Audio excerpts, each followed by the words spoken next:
Welcome to the channel. I'm just going to briefly interrupt this video. I had a few technical issues with the audio, so I lost quite a bit of my footage. We don't have time to reshoot it, we've just got way too much going on. I've already had the new tray and canopy fitted. I think we really nailed that. I'm very happy with the build quality, although we did have a few issues with the company once it's fitted. I'll put all that in the review. All their reviews are just going to be honest with all their gear. I'm going to go talk to a guy today. We're getting all the bar work done. Well, probably won't be getting done today. He's just going to look at it. All the usual bar work. I'm going to get a custom roof rack put on for the rooftop tent, and we need to get him to look at how the canopy's been fitted to the tray. So it's supposed to be a jack off canopy, but the way they fitted it has virtually made it impossible to get off easily. So we're going to have to sort that out, and unfortunately that's put a bit of delay on us fitting the canopy out. But that's alright, we've got plenty of other stuff to get on with. There's plenty of gear to put on the ute. We've got emu wings to put on the Maverick or the Patrol. That needs a rewire. And a little further down the track we're also getting another vehicle. I've inherited my dad's first ever four-wheel drive. It's 50 years old, or a bit over now. My parents purchased that in 1978. They purchased a block at that time was a very little known place called Five Rocks, a bit more popular these days. I was really blessed, I grew up there. I got to enjoy the real heydays before all the really nice areas were closed. Not taking away from what it is today, it's still a beautiful spot, but just doesn't quite compare to what it used to be when I was a kid. So we're getting that's going to be a long-term project. I'm going to be doing that back up to factory original. I want that to look to, you know, as close as when my dad first got it. So like I said, we've got plenty of content. If you guys have any advice on the channel, I'd love to hear from you. We want to try and make it as good as possible. This is our first video, so obviously it's going to be a bit bumpy in the early days, but we'll improve as we go along. And if any of yous, like the dual cab, to me it's a new vehicle. I did a lot of research on it, but there's always used enthusiasts out there that really know a vehicle inside and out. If you got any advice on what to do or what not to do on the dual cab, I'd love to hear from you, especially if you've done a solid axle swap. I'd really love to hear from you, any advice and what you've done, and any photos would be really appreciated. Same with the Patrol and the new build. We always love to hear from you guys, get a bit of feedback. Like I said, we want to try and make this channel as good as we possibly can. Anyway, I won't disturb the video any longer. We've got way too much to do. So enjoy the first video. It's a bit of a bumpy ride, and I'll see you on the next one. Welcome to the channel. I was trying to film this at home in the shed, but there was a bobcat next door with the loudest reverse beacon you've ever heard. I've come down to the Vernon National Park, the Takura Trails, I think. It's in Hervey Bay. So we're new to the area. I'm not sure that's how you pronounce it. Today we've got to take off the fiberglass canopy, the drawers and the dual battery system out of the ute to get it ready for the new alloy tray and canopy that's going on next week. So just before we do that, I thought I'd run you over the Mav, give you a bit of a look at that. We were originally going to build the Tourer out of this, but we decided to go with something different, just for more comfort and drivability. And also wanted the aluminium canopy just for ease of access of all your gear. Just wanted a decent setup out of this one. And if you've ever driven one of these before, you know they're a bit of a tractor driving down the highway, so I'll give you a quick run over it and then we'll get into the ute. So as I said, it's a TD42. I think these are a fantastic motor. They've got a bit of a bad reputation, mainly from people trying to push too much power out of them. They're not really designed for it. This one has 440,000 kilometres on it. It was parked up for the entirety of last year. We got contaminated fuel when we were travelling out west. We actually claimed that on insurance. They came and towed the vehicle from where we were, and they towed it to the next, or the closest decent sized town, which was Rockhampton. It went through 4 workshops and 12 months to get our vehicle back. Now, if you want to know more about that, I won't go into too much detail in this video because it'll just go too long. Drop a comment down below and I'll do a video on that, and if you want to know the process or what they paid for, yeah, let us know. This vehicle actually runs a Diesel Gas Australia system. It was on it when I bought it. It's been on there for 15 years and 190,000 kilometres. These systems were more popular in the early 2000s when they were pushing gas as a greener fuel. The government used to give rebates if you fitted gas to your vehicle. It does give slight power gains and fuel economy, but I think the biggest advantage is it makes your motor run a lot cleaner. It runs a 30-70 mixture, I believe, don't quote me on that. 70% diesel, 30% gas. So the diesel burns a lot cleaner and doesn't fill your motor full of all that soot. Other than that, it's pretty basic under here. I've got an AXT turbo. I have an 11mm boost compensated pump, the PWR radiator, and a custom-made intercooler. I'm not pushing any crazy power out of this because I want to keep it reliable. I think it's around 110 kilowatts and 660 newton meters.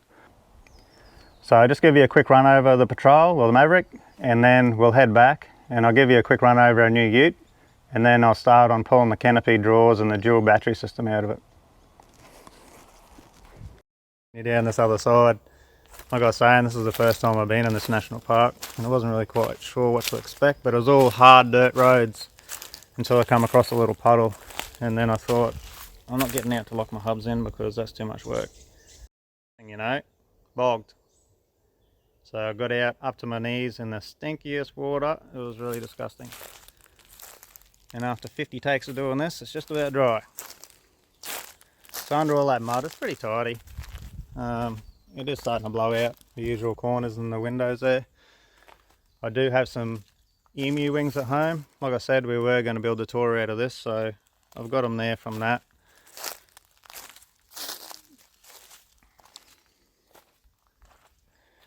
And had a bit of a mishap with a tree there about 12 months ago. Not much going on inside, it's pretty standard. Bit of mud in there from a little mishap before, but a few gauges, the usual oil pressure, water temperature, boost, and I have my EGT. Other than that, it's pretty stock inside. Got some homemade drawers in the back. Like I said, just a quick one today on the Mav. I'll go home and we'll have a quick look over the new Tourer, the dual cab, and I'll get into pulling that canopy, the drawers and the dual battery system out of it.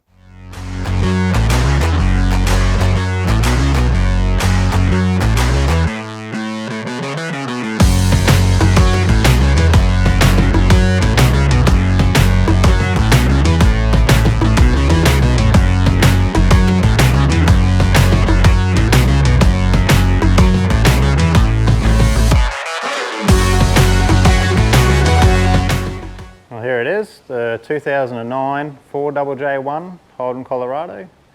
It's automatic, which was something I forgot to mention before, which was one of the big things I wanted with the Tourer, just for ease of driving. She's a one owner, full logbook, service history, all the receipts come with it. Hopefully that flickering light's not turning up through the video. But yeah, I think these are probably one of the most underrated four-wheel drives on the market. So as I said, pretty stocko under here, not much to see. It has had the intake taken off and cleaned, and then they put the HPD catch can on there. It's got a little dipstick on there, which is pretty cool. And it had a tune when that was done. It has a PWR, I don't know if you're going to see in there. It has a transmission cooler in there, so it'll be nice when I win the lotto and buy a boat. And just some electrics there for the dual battery that was in it when I got it. It has a heavy duty GME 5.5 on the front. It has a Sahara bar. Probably not my first choice, but I may modify that. Put some hoops on it. dmax snorkel. And the hideous clear view mirrors. That'll be one of my first mods I'll do, pull them off. Just quickly, we've got the EVC throttle controller, the red arc, electric brakes, have a scan gauge 2, has an eye check battery monitors. The department of the interior was a custom center console. It doesn't have a lot of room. I think the sunny's up there, and I think the light's probably the best part, and it just houses the 8-channel GME. It's got the magnet, which is always nice. It did come with a pretty nice head unit as well. Saves me doing it, but other than that, there's not really that much to see.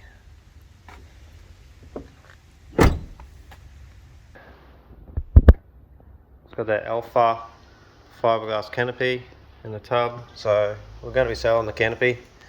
We have our canopy and tray on order already. Hopefully in the next couple of weeks we'll be doing that video.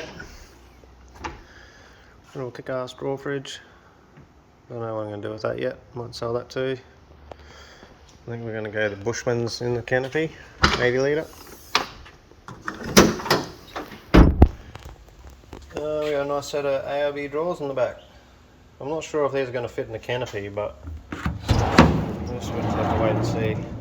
If not, we'll just sell them as well. Got under here, little dual battery system. That's just a cheaper Voltex, I believe it is, and just a kick-ass DC to DC. There was an AC to DC mounted up there, but I've already taken it out. So we've already done a trip over the Fraser, so all that's already been in. We got the ARB rear bar. It's a bit low, so when we're over Fraser, we'd actually bottom out on this a couple of times. So I don't think they do the X bar for this model, but if anyone out there knows of a bar that's high for the back, send me a message and let me know. Alright, I'm just going to try to remove these ARB drawers in the 12 volt system. No idea how to remove the drawers. I'm just going to get in and start from the top basically. See how I go. So I'll set the tripod up and I'll get into it.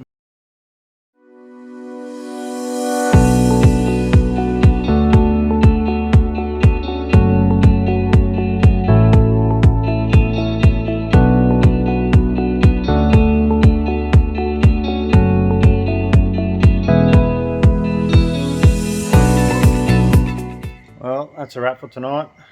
We've got the drawers out. All the power's been taken care of. We just got to tie some of the leads up.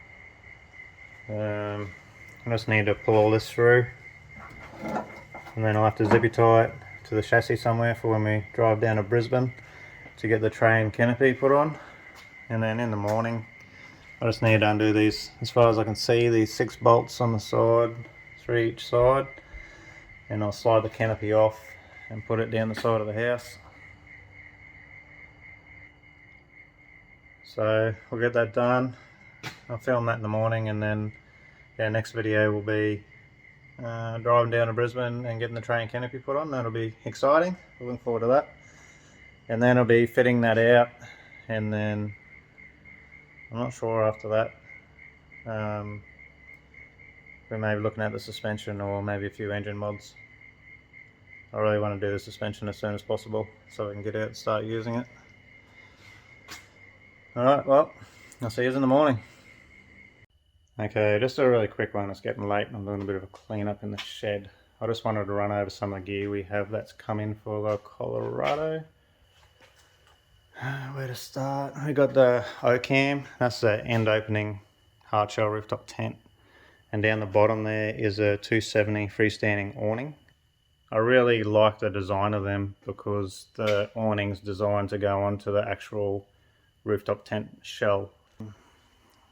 The iTech World, we've got the caravan kit there with the 205 amp hour lithium batteries. That's actually a roof rack for the Maverick. Getting a new one on there. We've got the EMU wings for the Maverick as well. I bought them a fair while ago. We just need to replace those 2 rear windows that are rusting out in the back of, it's really common in the back of the Maverick, so I'll do that before it starts getting rust stains all over the paint. And it'll be a bit handier too, just being able to have access into the side. We've got the O-cam wind deflectors for the side windows. I've got a chrome grille. Just, I think those boxes are just the accessories for the rooftop tent, and awning, the ladder and whatever other bits and pieces come with it.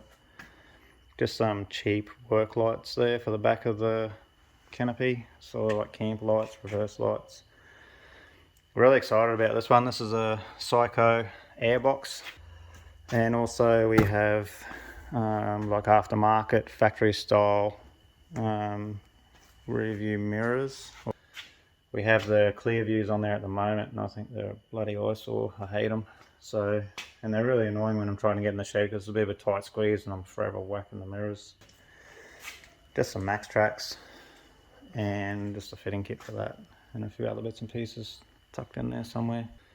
We got some other stuff coming still. We'll obviously do videos on fitting all that. We're really excited to get into it and start doing the build. So stay tuned and let us know what you think we should do to the collie. I'm interested to see what you would do if you were doing it. And for the Maverick too, we obviously can't afford to do both at once, but I'm really looking forward to starting to get into some tougher tracks like the Glasshouse Mountains. I haven't done a lot of it, as I said earlier. It'll be new to me, but I'm looking forward to getting into that. We'll put some nice suspension under it, some diff locks, and that can be a bit more of a weekend toy, and the collie can be the tourer. I didn't really want to build one vehicle to do both, and you're spending a fortune, you know, trying to make your vehicle look good and on aluminium trays and canopies. That's all good for the boys. They've got sponsors, but we don't, so I don't want to be spending all that money and then going up there and damaging it. The whole patrols are a weapon off-road, so it's a really good base to start with. Anyway, it's been a really long day for me. I'm fried. Not much to do this morning. We just got to tidy these wires up and just pop that canopy off. We'll truck it down the side of the shed. And I never tidied it up last night, so I've got to find somewhere for all this stuff. The shed's already full. And then I'm going to clean Bob. Can't believe we got bogged yesterday. I know, that's like making more work for yourself. I'll probably give them both a clean this afternoon and get the collie ready to go down to Brisbane for the tray and canopy.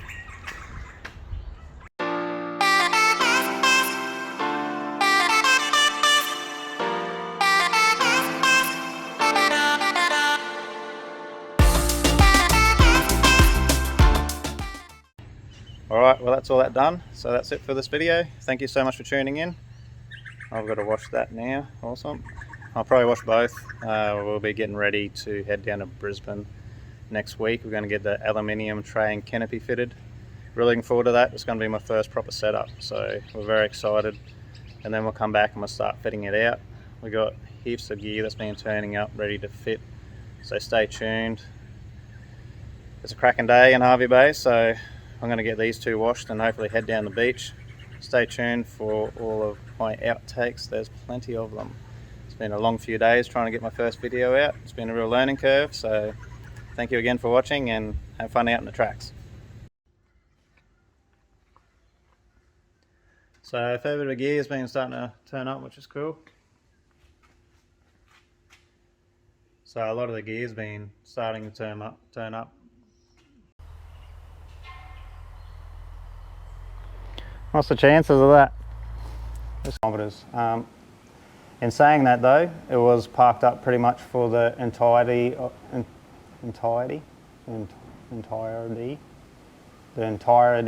I'm really excited to see what this thing's going to be capable. God.